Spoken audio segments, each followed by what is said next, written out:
To one side of the press, it's accountability, a politician's own words held up to the light. To the other, it's a stunt, a magazine picking a fight on a holiday weekend. Same essay, same date on the calendar.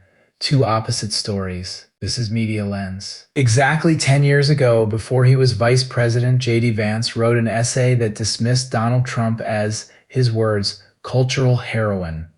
Over the July 4th weekend, The Atlantic republished it, inviting readers to revisit Vance's old assessment now that he serves as Trump's second in command. The republication itself became the news. The phrase cultural heroin did the rest, vivid, quotable, and impossible to scroll past.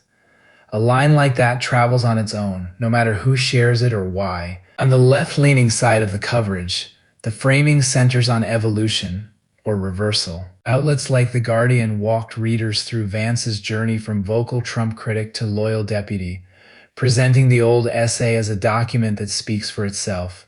In this frame, the story is about consistency, or the lack of it. Here's what he said then, here's where he stands now. Draw your own conclusion.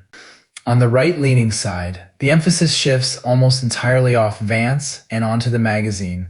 The story becomes, why is a legacy outlet digging up a decade-old essay on a patriotic holiday? To these critics, the timing is the tell. A coordinated attempt to embarrass a sitting vice president dressed up as a neutral trip down memory lane.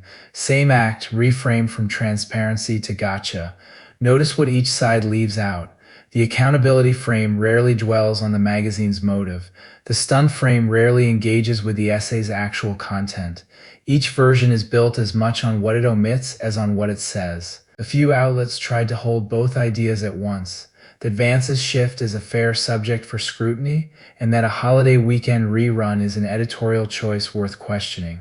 Both things can be true, but nuance is a hard sell when a two-word phrase is already doing the work. The lesson here is about the subject of a sentence. When coverage makes Vance the subject, Vance once called Trump cultural heroin, you're reading a story about a politician. When coverage makes the magazine the subject, The Atlantic dredges up an old essay, you're reading a story about the media. Same facts, different main character, opposite impression. So when you catch yourself with a strong reaction, ask a simple question: who did this reporting decide to put in the spotlight, and who did it leave in the dark? Key to it. That's today's Media Lens. Subscribe and hit the bell.